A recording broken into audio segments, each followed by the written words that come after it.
I know the world has many different colors, ranging from light colors, dark colors, warm colors, cold colors, or even pastel colors. Right? Some that aren't really considered colors, but more like shades, but I digress. However, the two main colors that seem to resonate with me the most were blue and green.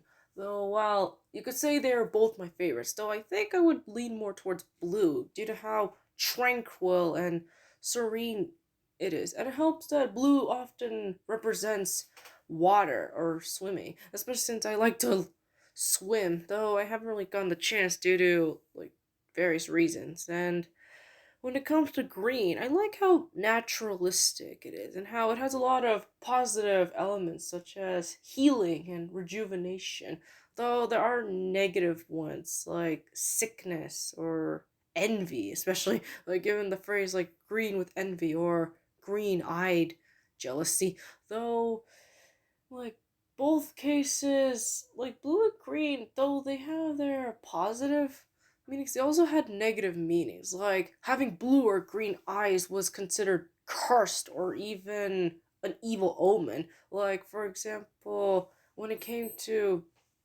certain cultures, people that had blue or green eyes were often accused of practicing dark magic. I guess it's due to how like green was especially associated with witchcraft or evil in general. And even like Disney were at least the early movies portrayed green as being a negative color, though like that has changed over time as there are heroic characters that have green as their color scheme.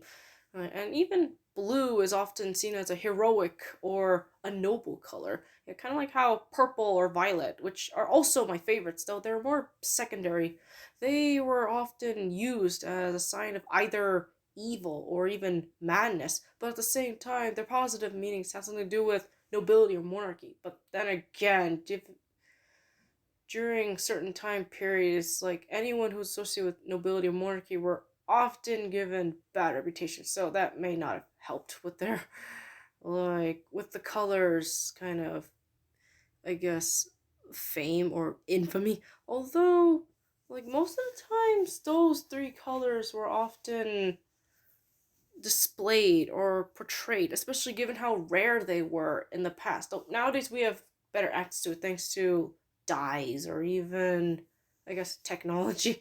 Yeah. Though most of the time those colors are very prominent in our culture, and those are the ones that seem to stand out to me compared to like say red or yellow or other colors. Well, I do like those colors, but I feel like the cooler colors like blue, green, and purple are my personal favorites. When it comes to other colors like pink or something like that, well, I know pink is often seen as a feminine color, and while I do think that pink would work, but at the same time, like blue is probably the one color that fits me, given I am a woman. And no, I'm not like trans or anything. I am fully biologically a woman in both sex and genders, just to let you know. And but overall, I think personally I don't really see the point of like labeling people with colors cuz I don't know, it gets a bit iffy at times. Though pink, it's a warmer color, which is literally a combination of both red and white, as pink is technically a lighter shade of red because of it, along with, I guess, orange. You could say, though, that's a different context or a different thing. Though, in the case of pink, I feel like it is very prominent in its own right, especially since, ironically, in the past, pink was actually considered a more masculine color, but it wasn't until I guess the 50s, or at least after World War II, did pink end up becoming a more prominent feminine color. And sometimes, I guess, like women that were seen as like rich or wealthy would often wear pink because of it. Though personally, I don't really care much about whether colors fit certain genders, especially since blue was often a feminine color in the past, as the Virgin Mary, who was seen as the epitome of femininity and motherhood, she was often portrayed as wearing blue, though whether she actually did, I don't know. Though blue was also seen as a color of divinity, which is probably why you'd see and say like Hindu based images where the god Vishnu was portrayed as being blue, and I think he was probably the only one that had blue skin, even in his various incarnations. So what can you do? Though when it comes to like blue and pink, and as to what kind of, I guess, what kind of gender they seem to fit more, personally, I don't really care.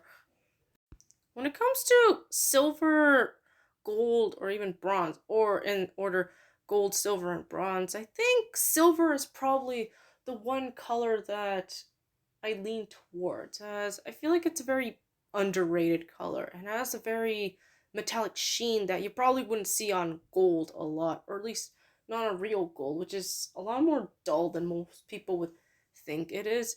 Right, and at the same time, silver has a more, I guess, majestic or even mystical, you could say, appearance. And it helps that in some cultures, silver is actually used as a way to ward off evil, though that was mostly on superstition and you could say on vampires and werewolves and whatever. Though it is very interesting to see how silver was used. And silver was seen as being an equal to gold in some cases when it came to how wealthy it could make a person. Though personally, I'm not really that materialistic, or at least not when it comes to like jewelry. Though I don't mind wearing jewelry from time to time, though personally I'm not really that interested. And I'm not really interested in makeup either, because the last time I tried it on, it just made my face, especially my eyes, really itchy. So yeah, I don't know if I want to go through that again. And it's also why I don't want to wear ears or earrings or have my ears pierced, because I don't know, I'm just like not used to the idea of puncturing my own body because of it. Yeah, though I mean, no judgment to anyone else who likes it, but personally, I'm not sure if I'll ever be ready for stuff like that. Though in the case of metal, where or at least metallic colors, like along with silver, I think, well, I do like gold, but not the standard yellowish gold, but rather I like rose gold or pink gold in some cases, as it gives off a very interesting and unique look. And I guess it would probably fit with kind of like the pink is feminine. Though, like I said before, I don't really care much about coloring labels and stuff. Though I do like the color pink, though not nearly as much as I like blue or green. But pink or rose gold seems to be a close second. And fun fact, I actually had a DS Lite that was of a rose gold color, though I sold it because I wasn't really playing with it anymore, and I felt that other people would probably prefer it more than me. Though I do like pink in some cases, like with Kirby, for example, where Kirby, he's basically my favorite video game character, and along with like Princess Peach, who, like, well, surprise, is also one of my personal favorite Nintendo or video game characters. Though I understand some people don't like her because she seems too ditzy or incompetent, especially with how she gets kidnapped at least 90% of the time. Though in the rare case she does fight back, she has proven herself to be admirable and courageous and has no problem fighting back if something upsets the status quo. And even like she had her own video game as a result. And other video game or Mario characters specifically that I like are Luigi and even Rosalina. As Rosalina, she's a very majestic and serene woman who's also very mysterious, given how she's practically like a deity of some kind, though her first appearance in Super Mario Galaxy only gives us vague hints of her past. And apparently she was supposed to appear in Super Mario Odyssey, but unfortunately she got cut for time, though she was probably going to be a street performer, kind of like, I guess, how Pauline, who appears in Super Mario Odyssey, she is a singer, though she's technically the mayor of the city where the game takes place in, though that's a different story. And when it comes to, like I mentioned, Luigi, I always liked how, despite being seen as like the coward or as the, I guess, poor man's version of Mario, which, no offense to him, though I do like how he's very courageous, and the fact that he has his own spin off games and even had a year or an entire year dedicated to him kind of made him stand out to me, given how he gives off the whole underdog bias, which I've always admired in certain characters, how they were always the underdogs who were willing to stand up for what is right, or at least make a name for themselves in their own ways. Right, hence why Luigi kind of stuck out to me more than Mario. And personally, he's actually my favorite Mario brother. And because sorry, I've always liked how he's shown to be, well, when he's not cowardly, he's shown to be rational, or at least tries not to be so, you could say, like, over enthusiastic compared to Mario, who comes off as rather a bit cocky. And it doesn't help that Mario was technically the villain of the very first game he appeared in, like, namely, like, the original Donkey Kong, where Pauline actually appeared, though she looked very different. And Luigi, and it helps that he also has a green and blue color scheme, which, like I mentioned before, green and blue are my personal favorites. And same thing with Rosalina, where she has a more blue, or you could say teal or cyan kind of color scheme, which are also my personal favorites. With cyan being a combination of both blue and green, although in some cases it's called azure, though I guess it depends on how you view certain colors. But overall, those are my favorite Nintendo characters. When it comes to Splatoon, which is also a Nintendo IP, I think there are several characters that stood out to me, though mainly the ones from the idol groups that appear in all three games. Where starting from Splatoon 1, we have the Squid Sisters, and well, the one Squid sister that stuck out to me was Marie, as Marie, she has a green color scheme, which, like I mentioned, was one of my personal favorites, and it helps that she's a lot calmer and more rational, even if she does come off as a rather cold or very sarcastic person. But nonetheless, she's very reasonable and tries to keep a level head, and it helps that I think, like, I don't remember who exactly won the Splatfest, but I think it was either her or Callie. I don't know. It's just, well, overall, like, the impact of the Splatfest actually plays a huge role in Splatoon 2, where she actually gains a big role in the hero mode of Splatoon 2, as she's trying to save her fellow Squid sister from the Octarians, which I thought was pretty admirable, considering how, if you look into the story of Two Sisters, like, web serial, where it shows how they unfortunately drifted apart, and Marie, she ironically became less popular because of I think the Splatfest, or at least because their careers, like, caused them to temporarily break up. And Marie, she sort of got pushed aside, whereas Callie became more popular. And as a result, I felt kind of sorry for Marie and wanted her to at least be okay, or at least have, like, a better life when it came to, like, being a musician, especially given how there are unfortunately real life cases of stars who unfortunately, you could say, burn out, or at least they become less popular because newer stars end up rising to the point where the old ones are, like, forgotten, or they're just shut down or pushed to the side immediately. And though at least we see in Splatoon 2 that the relationship has reconciled, especially once you complete hero mode and finally reunite them. And when it comes to Splatoon 2, I think out of the two members of Off the Hook, I believe the member that stuck out to me most was Marina, given how she's the first Octoling member to appear as a singer. Though before, like, it was mostly, I guess, Inklings, or if you look into the supplementary materials or the background singers, like various other musicians that were of varying kind of sea creatures, especially given how, like, it mostly focuses on squids or octopi or cephalopods in general. However, we see that there are various other sea creatures in the background, and something you can actually talk to, though they're NPCs that sell you stuff. Though back to Off the Hook, or Marina's one that stuck out to me because she, like Marie, has a sort of green color scheme, though it's more teal and kind of blue, which are also my personal favorites. And it helps that she's a lot more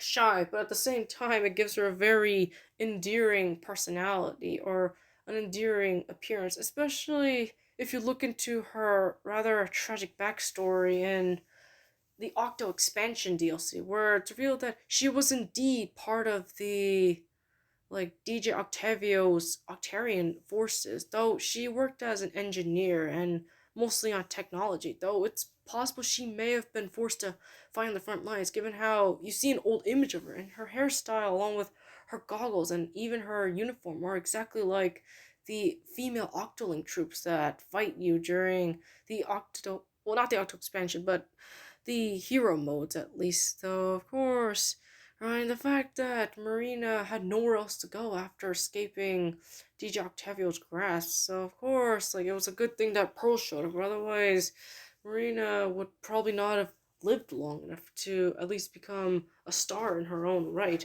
And it helps that at least when Pearl finds out that she's an Octoling, she actually accepts her with no problem, and even threatens Captain Cuttlefish when he keeps insulting Marina for being an Octoling. Although, given how he fought in the Great Turf War against the Octarians, so you can sort of see why he doesn't trust like the Octarians. Though he does seem to improve afterwards, especially with his interactions with Agent Aid, who herself is an Octarian or an Octoling in her own right, though she's amnesiac unlike Marina and didn't get a chance to escape to the surface world until like at the end of the game. And as for Splatoon 3, which just recently came out, there's Deep Cut, who are a trio rather than a duo of idol singers. And I think the member that stuck out to me most was Shiver, the cool-headed shark-themed Octoling, who has a deep sort of navy blue or even I think indigo color palette. Right, and the fact that she's very Japanese style, which appeals to me in a way, even though I'm not even Japanese, I'm actually Korean or Korean Canadian. So I thought it was a neat touch, and it helps that like Shiver has a very unique design. As like the funny thing is when I first saw Shiver in the trailers, I actually thought Shiver was a guy for some reason, given how androgynous she looked. Though when I heard her voice and found out that according to the producer, she was actually female this whole time. It just happened to look rather boyish. Well, though personally, I think it was because of the hairstyle and the facial features that made me think she was a guy. But especially since they already had a male member, like namely Big Man, the lovable manta ray, who sort of sings. Though apparently he's the main songwriter rather than like the main one of the main singers. Though he does background vocals from time to time. Though it is interesting given how like Shiver, most people thought she was like I don't know. They had their own opinions regarding Shiver, which I'd rather not delve into as to avoid unnecessary flame wars or backlash. Though it is interesting how like the idol groups have slowly changed over time, or at least the main ones that are supposed to serve as like the leaders, or at least the ones that represent certain teams for the Splatfest. And personally, I kind of wish I got a chance to play Splatoon, but unfortunately, I don't have a Switch or even a Wii U for that matter. Though I did get a chance to play the Wii U. Like I mentioned in one of my previous videos about how I learned or experienced Splatoon, where it was at that yogurt shop that happened to have a Wii U station. Though it was for the demo version of Splatoon, so I didn't get a chance to play Hero Mode or even a Splatfest.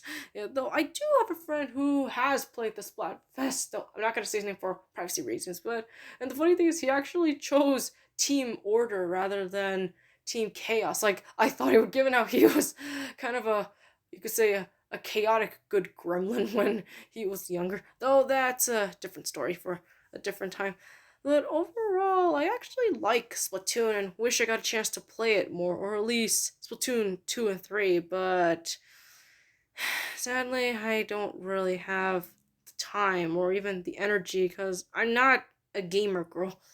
As for why I'm not really a gamer girl, I think it's because I try to prioritize my work or at least my studies, especially since like now that I think about it, I don't think I played a lot of games that much. Though I did play some Nintendo console. As like I mentioned before, I had a DS, but over time I guess I was just I just lost interest in playing it over time, hence why I sold it. And before I did play, I think my first experience of playing a video game was Nintendo 64, and I think I played mostly Nintendo consoles, as I recall playing Nintendo 64, the Nintendo GameCube, along with the original Wii, and I played a bit of the Wii U, but that was only for Splatoon, or the demo version, and I think Super Smash Bros. Wii U, but that was just one time and that's it. And I did get a chance to play the Switch, but I wasn't very good at it. And I think it was because I preferred to watch rather than simply engage in a sort of look but don't touch manner. But overall, while I do like watching games, but I don't think I really like playing it because I guess I'm more of a viewer rather than, or even a spectator rather than a gamer. Though I do respect other gamers and how they've always had their let's plays or walkthroughs, which is why I like to watch them at times to see how immersive it is or how the game design works and to see if they have Blue from OSP would say good game design. Though the only non Nintendo game I ever played was, I believe, the one of like the Sega consoles. So I think I only played that Sega All Stars or Sonic, Sega All Stars racing. Though I don't know if it was, I don't remember if it was the original one or the remade the remastered one, but who knows. I remember playing it at an old friend's house back when I was in Burlington. Though that was one time, and or maybe no, maybe one or two times, but we never really played video games there. Though the only time I played the hand, well, not the handheld consoles, but the video game consoles were at other people's houses rather than mine. And though I do recall when I played the GameCube, I did actually play Super Smash Bros. Melee and even a bit of Luigi's Mansion, though I never got a chance to play it because we didn't have time. And I actually got to play the Mario Dance Dance Revolution because I liked the play with the the dance mat. Though I think we did have a Dance Dance Revolution game back in our old house in Burlington. Though I don't remember what the name was, but it was a more 2D sprite version, and it the dance mat itself was pink as far as I remember, and I think it was for girls or something. Or I also played something similar at another friend's house. Though they used to live in this house in Prince Edward Island. It was also a dance game, though that was actually Dance Dance Revolution, or one of the older dance games. And overall, I while I did play games, though I wasn't that into it, as I prefer to mostly watch it. And overall, it was just a very unique experience. Though while I did play some computer games, though that was only when I was bored. But other than that, I'm not really much of a gamer girl. So you probably won't watch me make let's play games or walkthroughs on YouTube or even Twitch especially. Though I am trying to at least make a YouTube channel on my own through, I guess, talking about various things that interest me, while also doing, I guess, my own advertising for various stories that I'm planning, given that my real goal is to become a novelist one day, or at least a professional story writer, or you could say author. Maybe not to Stephen King levels, but maybe something similar, at least because I want to focus on various other stories rather than just simply focusing on one particular genre. Though that I'll get into later. When it comes to Godzilla, along with the various other Toho monsters, and as of recently, the Monsterverse monsters, or Kaiju as they're called. Though in the Monsterverse series, they're called the Titans, but we know they're basically called Kaiju. I think the two monsters, or Kaiju, or Titans, or whatever you call them, that stick out to me are Mothra and Anguirus, or Anguirus.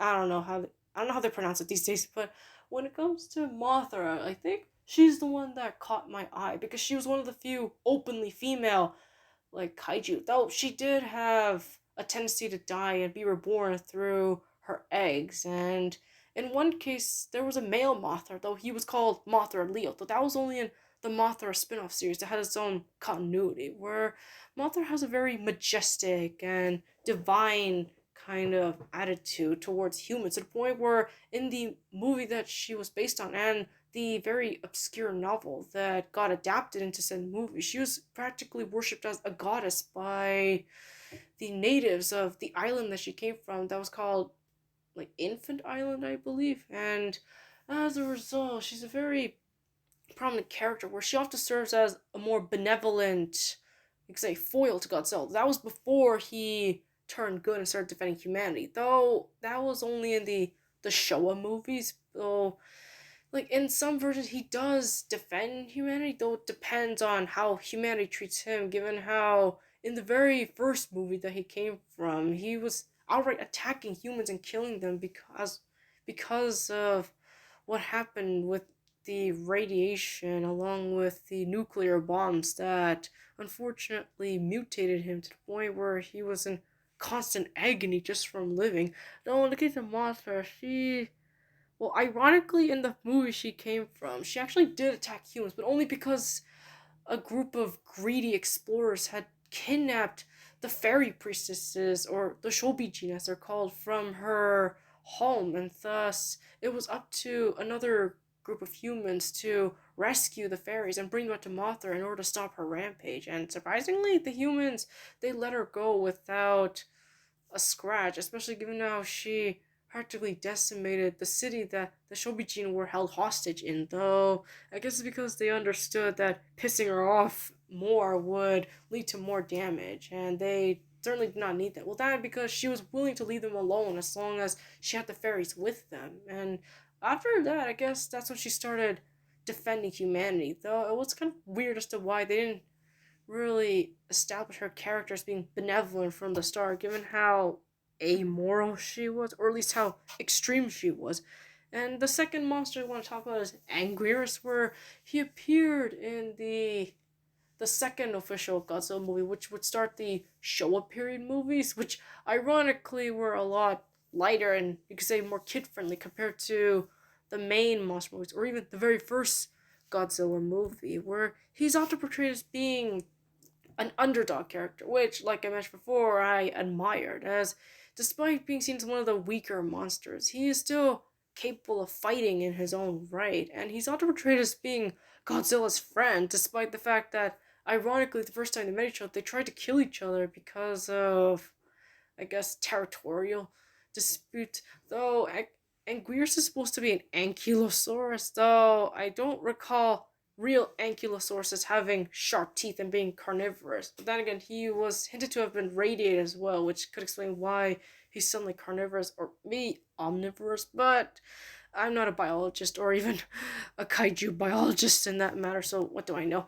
But in the case of Anguirus, he's actually shown himself to be enduring, and despite possibly knowing that he's bound to fail, he still keeps getting back up, and in some cases he actually does succeed, such as in one of the movies where Gigan and Ghidorah show up, and it actually takes both Anguirus and Godzilla's help to fight them off, especially since the two alien monsters were actually brainwashed. But then again, they had no problem attacking humans even before they got brainwashed. So what can you do?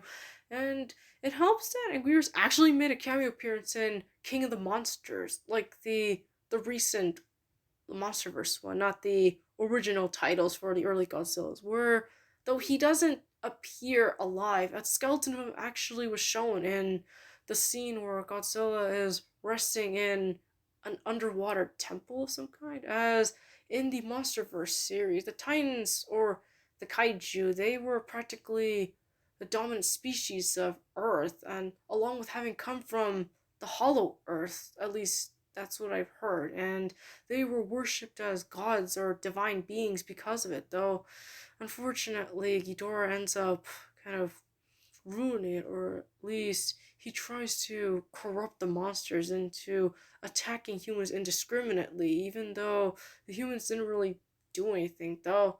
But then again, given how the humans did try to kill the Titans under the belief that they were a threat to humanity and the Earth, not realizing that they're actually benevolent, or at least you could say efficient for the Earth's ecosystems to survive. Though, while it is a shame that Anguirus doesn't appear alive, I am hoping that he will show up one day and be a proper member of the cast, and hopes that he actually appears in the anime Netflix series Godzilla Singular Point, where he's actually shown to be harmless, though unfortunately he gets kind of, you could say, triggered or provoked into attacking the humans, though that's a different story. But overall, those are the two monsters that I liked, and it helps that Mothra actually has combat abilities instead of simply just using her wings, or I guess the fairy dust that she only used. Where in the monster, she actually has, you could say, talons of her own, kind of like a praying mantis or even the Mutos, and she even has a stinger that she uses, though that's only as, I guess, a last resort. And interestingly enough, unlike the early Godzilla movies, she actually is capable of spitting out silk through her mouth, whereas before she could only do that while she was in her larval state. Right, and overall, they seem to have definitely improved the designs and the abilities of the kaijus or titan monsters, as you could call them. Right, and overall, those are the main monsters that sort of caught my eye and became my personal favorites from the Toho Monster series. When it comes to food, I think the main foods that I like, given that I am Korean and thus of Asian descent, I think I like noodles and rice better. Though, when it comes to noodles or rice, I think I like noodles and soup better rather than stews or porridges, as I like how easy it is to kind of chew or even slurp them. Though I sometimes get scolded for eating too fast or eating too much or even making a mess when it comes to eating certain foods. But when it comes to noodles, like the the regular string kind like you see in, say, ramen or even like Vietnamese noodles, I like those noodles in particular. And while I do like pasta noodles, like the ones you see at Italian restaurants, or even like mac and cheese, though that's a different thing. But I think I like noodles a bit better compared to rice, where noodles seem to be much easier for me to chew through and to eat in general. While rice, well, it does taste good in its own way, or at least depending on how it's seasoned or salted. But I don't know, in some cases, rice is a bit hard for me to eat, or you could say savor, and especially since it sometimes makes it a bit hard for me to chew through, especially if the rice will sometimes go stale, or it's a bit too hard because of how cooked it is, or even boiled in some cases. Though I do like certain soups, like the Korean version of chicken soup, where we actually boil the chicken and the rice together, where it sort of makes a porridge, you could say, and like some other people, we eat it like as a meal, or in some cases, we eat it when we're sick, or we eat it when we get a cold, especially, as it's warm and healthy enough for us to eat through. Though I have to be careful with how much noodles and rice I eat because they both have carbs and I need to maintain my health and my diet, especially since I have a sort of pot belly going on down there. But overall, personally, I think I like noodles and soup better rather than rice and stews, though I still like eating those from time to time. When it comes to ARMS, the video game that Nintendo released a couple years back, though it unfortunately got overshadowed by other games like, say, Splatoon, where they have their own unique character designs, especially when it comes to the female, well, fighters, as it actually has a lot of female fighters compared to how most fighter games would have, especially since, unlike previous fighter games, which usually had you fighting on the side, or at least horizontally, whereas this is actually a more vertical game, except you have arms or limbs that can stretch, though there are some exceptions, and As a result, it is an interesting concept, though sadly I never got a chance to play it because, like I said before, I don't have the Switch. However, I have a couple of characters that I find to be my personal favorites. Like, namely, when it comes to female characters, I think the top three favorites are Min Min, the ramen bomber, along with Ribbon Girl being a close second, and Twin Tail. And no, it's not for lewd or inappropriate reasons, but because I like how Twin Tail is a very sophisticated character in her own right, despite technically being one of the few fighters that doesn't have the arms mutation, unlike Ribbon Girl and Min Min, though it's never explained how any of the characters got the arms mutations in the first place, though I guess that's for the fans to figure out, though. In the case of Min Min, and why she's my favorite is because, well, it's because she literally has ramen for arms and, of course, hair. And given how I'm myself a fan of ramen, both the, yes, the instant noodle and the traditional kind. And like I mentioned before, I like noodles. So, of course, she definitely fit. And it helps that she's a practitioner of kung fu, along with having a mystical vibe, given how one of her arms can turn into a green dragon, though how is anyone's guess. And the fact that her stage is literally a giant ramen bowl, or at least it's built to resemble one, makes it interesting. And given how she's supposed to be Chinese, though with some Japanese elements, given how she and her family run a restaurant called Nintendo, which is obviously like their version of Nintendo. But at the same time, her name Min Min is a translation of Main or Mian Mian, which means noodle. And given how ramen was apparently created or derived from the Chinese noodles ramyun, so of course it would make sense. And as for Ribbon Girl, the reason why she's my second favorite is because she's a pop star along with having a cheerleader motif, and I feel like she's the very supportive kind of character, and it helps that I happen to like music and singing, and she actually has her own theme song that she actually sings for her stage, which is literally just a stage that you see singers or performers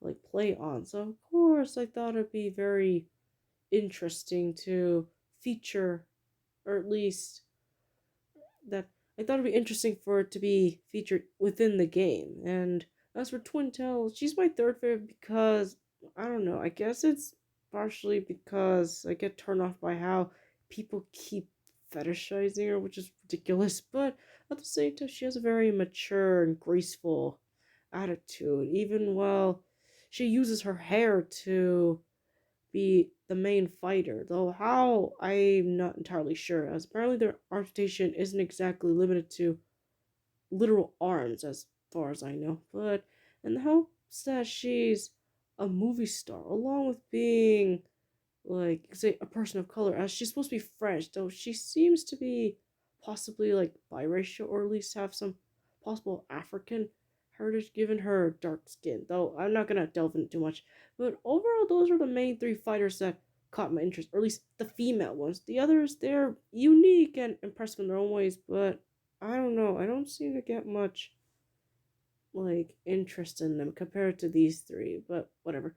As for the male arms fighters, I think my top number one fighter would be Ninjara, as I like how he has a ninja motif and he has the color green and blue as his main palette, which, like I mentioned before, I like those colors, and it also helps that he has a very like over Japanese style, which I've always found intriguing, at least when it came to the aesthetics of Japan. And even though it's ironic considering I'm Korean and there's still a lot of tension between those two countries, but nonetheless, like I like how Ninjara is a very unique take on ninjas, as like Gaijin Goomba pointed out in his video regarding Ninjara, where he's basically a living ninja weapon, given how real ninjas were historically capable of using chain weaponry rather than simply just the shurikens or any other kinds of traps or jutsus they used.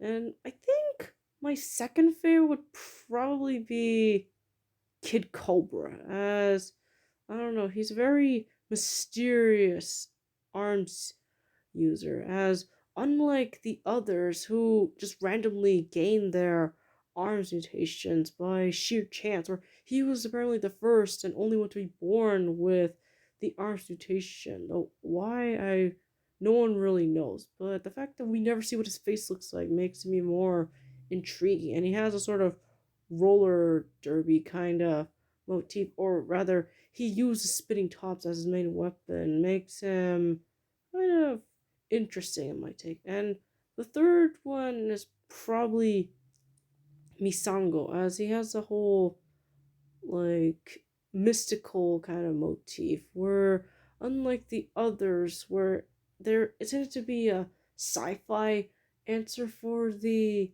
art station, whereas Misango, he's from a tribe that were apparently born, or at least they gained their art station and practically worship it, and they provide some of the lore, especially regarding Biff, the cartoonish looking announcer who also has arm station, though he doesn't look nearly as humanoid, but he seems to have a connection with Misango, judging from the ending card, the along with some of the promo art where they're shown hanging out with each other a couple of times. And I thought that was cute, right? And it helps that he sort of represents the, I guess, the natives or the South American tribes, like possibly of more Brazilian, given how the Arms series has a sort of Brazilian music motif. At least if you listen closely to like the soundtrack, and there was even a video that talked about it from this channel called Scruffy that I sometimes like to watch because of how